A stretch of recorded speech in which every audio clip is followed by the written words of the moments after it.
Welcome back. तो हम लोग अभी विसर्ग संधि कर रहे हैं, ठीक है। तो हम लोगों ने विसर्ग संधि में पहला सूत्र देखा था विसर्जनीयस्य सह। विसर्जनीयस्य सह, एक बार फिर से रिपीट करते हैं। सूत्र था विसर्जनीयस्य सह, उसकी वृत्ति थी खरी परे विसर्जनीयस्य सह स्यात्। मतलब अगर खर प्रत्याहार पर में हो तो जो विसर्ग है उसकी जगह पर क्या हो जाएगा, उसकी जगह पर स हो जाएगा। हमने इसके एग्जांपल्स भी किए थे, इसको अच्छे से किए थे। फिर वाशारी इसका एक्सेप्शन था कि अगर शर प्रत्याहार पर में रहे तो हम लोग विसर्ग की जगह पर स नहीं करेंगे, ठीक है। फिर अगला था सजुषो रुहु, बहुत इंपॉर्टेंट है। सजुषो रुहु पदांतस्य सस्य सजुषुः च रुहु स्यात्। एक बार रिपीट करते हैं। सजुषो रुहु पदांतस्य सस्य सजुषु च रुहु स्यात्। ये सूत्र क्या बोल रहा था कि अगर स है तो उसकी जगह पर रुहु हो जाएगा, ठीक है। फिर अगला सूत्र था खरो वसान्य विसर्जनीयः।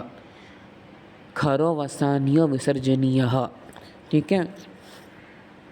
यह सूत्र क्या बोलता है कि जो अपना अगर खर प्रत्याहार पर में है तो ये जो रू है या र है, ये देखो ये रू र हो जाता है और फिर ये र वापस विसर्ग बन जाता है खर वसान्य विसर्जनीय स, ठीक है।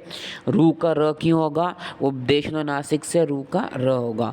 अभी र का विसर्ग क्यों हो जाएगा, खर वसान्य विसर्जनीय से, ठीक है। उसके बाद हमने अगला सूत्र देखा था अतोरोर प्लुत अप्लुते, मतलब अतः रोर अप्लुतात अप्लुते, ठीक है। यहाँ पर मुझे एक चीज़ याद दिलानी थी कि एक चीज़ याद करो, हम लोगों ने अच संधि के टाइम पे पढ़े थे अप्लुतात अतः परस्य रोह उहु स्यात् अप्लुते अति। यहाँ पर ये अतः को याद करो, ठीक है। अतः क्या था, देखो हमने सूत्र किए थे अच संधि के टाइम पे त परः तत्कालस्य, देखो हम लोगों ने किए थे त परः तत्कारस्य।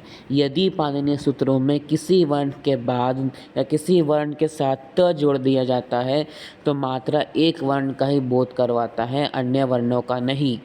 देखो हम लोगों ने संज्ञा प्रकरण में एक चीज़ सीखे थे कि क्या सीखे थे कि हर वर्ण के 18 भेद होते हैं। अभी जो अ है, ठीक है, उसके 18 हर वर्ण के 18 भेद होते हैं। कहाँ सिखाता है ये, ठीक है, ठीक है। कि देखो हाँ, यहाँ पर हर वर्ण के अभी स्वर होता है, दीर्घ होता है, प्लुत होता है, ठीक है। फिर उसमें हर एक का 3-3 होता है, उदात अनुदात और स्वरित। और फिर इसमें भी हर एक का ×2 होता है, मतलब अनुनासिक और अनअनुनासिक, ठीक है। तो देखो अभी ये कितना हो जाएगा, रस्व उदात अनुनासिक 1, रस्व उदात अनअनुनासिक 2, फिर रस्व ख़त्म, फिर उसके बाद रस्व, ठीक है, रस्व अनुदात अनुनासिक और रस्व अनुदात अननुनासिक, ठीक है। तो ऐसे 18 भेद होते हैं, ठीक है।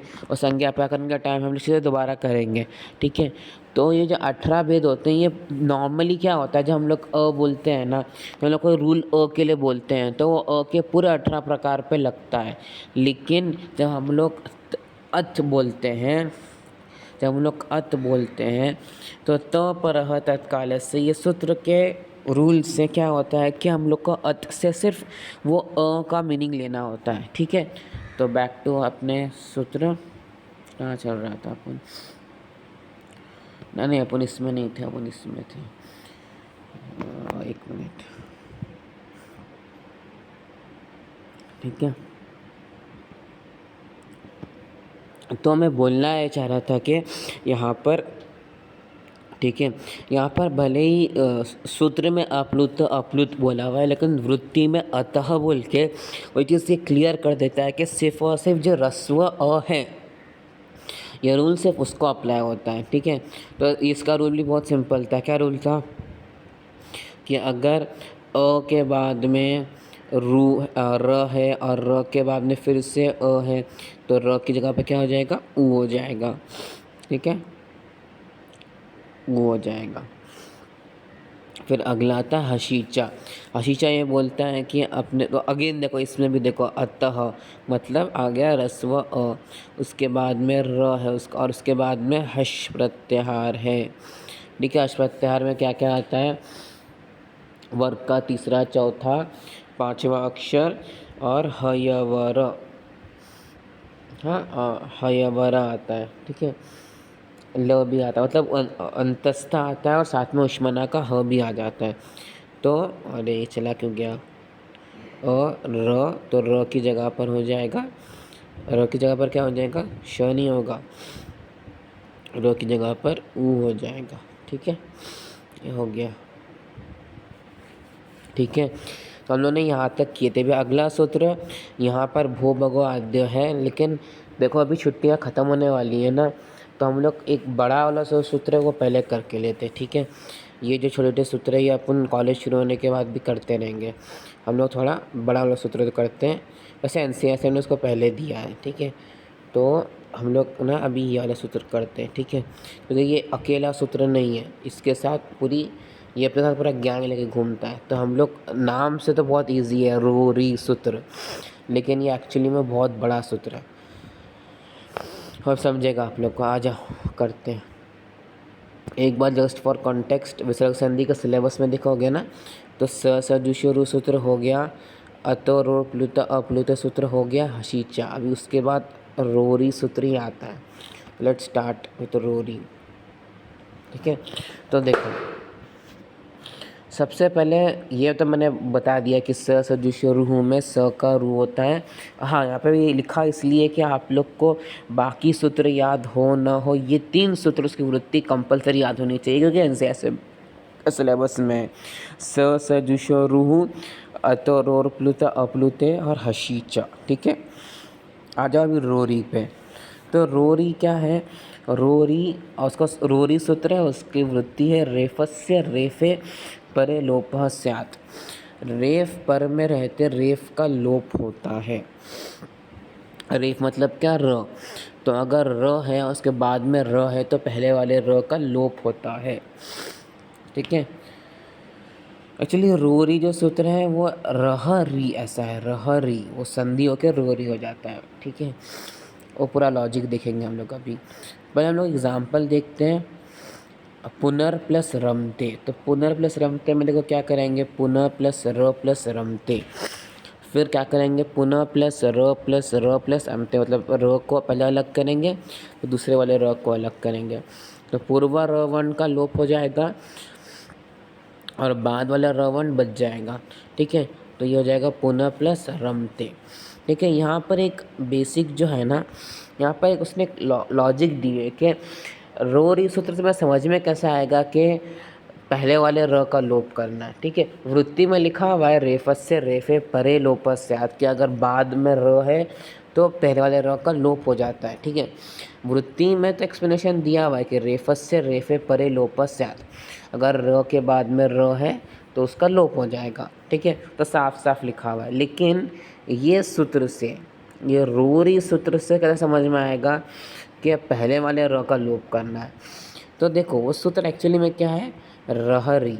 ठीक है, तो ठीक है, अभी ये ऐसा है, मतलब ये अभी विसर्ग की जगह पर आप अभी यहाँ पर विसर्ग की जगह पर लगा कर संधि सॉल्व करोगे तो वो रोरी बनेगा। क्या हो जाएगा, विसर्ग की जगह पर यहाँ पर पहले स हो जाएगा, स की जगह फिर रू हो जाएगा, फिर रू की जगह पर र हो जाएगा, फिर र की जगह पर क्या हो जाएगा, ऊ हो जाएगा। हाँ, वहाँ है, यहाँ पर मतलब ये सूत्र में ही संधि लग रही है पूरी, इसमें ही प्रैक्टिस कर लो आप लोग। ये पहले स हो जाएगा किससे, विसर्जनीय से सह से, फिर ये र हो जाएगा, सॉरी रू हो जाएगा किससे, सजुषो रूहु से, फिर ये मतलब ये हो जाएगा, देखो ये पहले रस हो जाएगा, फिर ये रू हो जाएगा, फिर ये रर हो जाएगा उससे, किससे, उपदेशनो नासिक से। ठीक है, फिर ये देखो, अरे ये रर हो जाएगा। ठीक है, फिर रर होने के बाद अभी क्या हो जाएगा, र प्लस र प्लस र प्लस ई, ठीक है। तो अभी क्या हो जाएगा, अभी हशीचा सूत्र लगेगा, क्योंकि देखो ये र है ना, मतलब ये र हश प्रत्याहार में भी र आता है, ह या व र, तो ये र की जगह क्या हो जाएगा। और हाँ, एक और चीज़ लगा दें उससे पहले, ये देखो ये हम लोग क्या कर देंगे, र प्लस अ कर देंगे, तो ये ऊ हो जाएगा।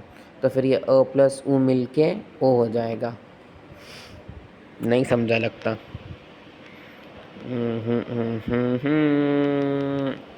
इन शॉर्ट ऐसा समझ लो कि ये जो रोरी सूत्र है, अरे कहाँ गया, जो रोरी ये नहीं, ये वाला सूत्र चल रहा था, जो रोरी सूत्र है वो रहरी सूत्र है, और बाकी विसर्ग संधि के जितने रूल अभी तक लगे सारे रूल को उसमें लगा दोगे तो वो रोरी बन जाएगा, ठीक है, वरना वो है रहरी, ठीक है। तो समझे ना, इजी तो है। विसर्ग से स, विसर्जनीय से सह से रस हो जाएगा, फिर स जुशो रू से वो ररू हो जाएगा, फिर उपदेशनासिक से वो र हो जाएगा, फिर र, हाँ ये जो स्टेप है थोड़ा नहीं समझेगा तो दोबारा समझा देता हूँ। हशीचा वाला इजी है, र प्लस अ प्लस रू प्लस र, तब ये र जो है वो हशीचा में भी आता है, ठीक है। इस वजह से ये र का क्या हो जाएगा, ये र की जगह पर ऊ, फिर अ प्लस ऊ ओ, ये जोड़ कर रो, और फिर समझ में आया होगा अभी, ठीक है। तो रहरी, तो पहला वाला सप्तम ही, दूसरा वाला पहले वाला षष्ठी है, रह षष्ठी और री सप्तमी। अभी रह षष्ठी होता है और री सप्तमी होता है, मतलब अभी जिनको देवह का टेबल याद है या रामह का टेबल याद है वो बोलेंगे कहाँ होता है। रामः का टेबल पढ़ो, रामः रामो रामः रामम रामो रामान रामेण रामाभ्यां रामेः रामाय रामाभ्यां रामभ्यः रामात् रामाभ्यां रामभ्यः रामस्य रामयोः रामानाम का षष्ठी में तो आता है, और रामस्य सॉरी षष्ठी में रामस्य होता है, सिय और राम में देखो इसकी भी ना ट्रिक रहती है, मन्यतस्य करके। जब हम लोग ये कारक को टेबल कर विभक्ति का टेबल करेंगे ना, तब मैं ट्रिक्स बताऊंगा आप लोग को। लेकिन षष्ठी लोग बोलेंगे सिय होता है, और सप्तमी ए मात्रा आती है मन्यतस्य, ठीक है। तो यहाँ पर विसर्ग कहाँ से आ गया, तो ध्यान दो, वो जो टेबल आप पढ़ रहे हो रामः का, वो कौन सा टेबल है, अकारांत है, अ एंडिंग वाला टेबल है। टेबल में भी 4 टाइप रहते हैं, अकारांत, अकारांत, इकारांत, उकारांत और रुकारांत। तो हम लोग को अगर र की विभक्ति चाहिए तो हम लोग को टेबल कौन सा देखना पड़ेगा, हम लोग को टेबल देखना पड़ेगा रुकारांत। और रुकारांत टेबल भी सिलेबस में याद करने को, और एग्ज़ाम में रुकारांत टेबल आता है, हम लोग को रुकारांत टेबल आया था, मतलब क्वेश्चन आया था उसमें से। तो रुकारांत टेबल जो बहुत फेमस है वो पिता, तो पिता पितरो पितरः पितरम पितरो पितॄन् पितरा पितृभ्यां पितृभिः पितरे पितृभ्यां पितृभ्यः पितुः पितृभ्यां पितृभ्यः पितुः। देखो ये आ गया षष्ठी पितुः, फिर पितरोः पितॄणाम, फिर पितरी पितरोः पितृषु। तो देखो अपने को इन दोनों से काम है, षष्ठी क्या है पितुः और सप्तमी क्या है पितरी। तो पहला वाला षष्ठी है, उसको संबंध बता रहा है, दूसरा सप्तमी अधिकरण अधिष्ठान। तो सप्तमी वाला जिसको सप्तमी दी है, बाद वाले को सप्तमी दी है, इसका मतलब उसका अधिकरण होगा, उसका अधिष्ठान होगा, वो वहाँ पर जगह बना के बैठ जाएगा। षष्ठी तो सिर्फ संबंध के लिए, ठीक है। ऐसा थोड़ी सी लॉजिक है, नहीं समझी होगी तो चलेगा, लेकिन ये समझ लो कि जो रोरी सूत्र है वो रहरी सूत्र रहरी है, ठीक है। वो खुद एक इंटरेस्टिंग सूत्र है, ठीक है। और ये एग्जाम्पल, इसका एक ही एग्जाम्पल मिलता है ये सूत्र का, प्योर पुनर प्लस रमते, ठीक है। आगे बढ़ते हैं, ठीक है। देखो यहाँ पर मैंने वो किया हूँ यहाँ पर, हाँ यहाँ पर ये साइकिल बना के रखी है, ठीक है। विसर्ग से स, फिर स से रू से र, फिर र से उ, ठीक है।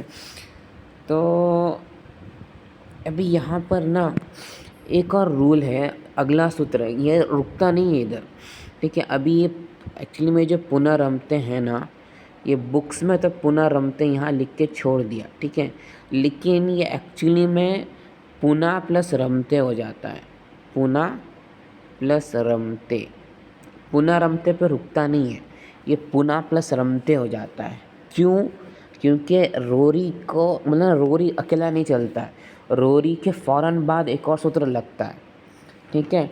तो अभी हम लोग रोरी के साथ जो सूत्र लग के चलता है फ़ौरन लागोपाठ, वो सूत्र हम लोग करेंगे, ठीक है।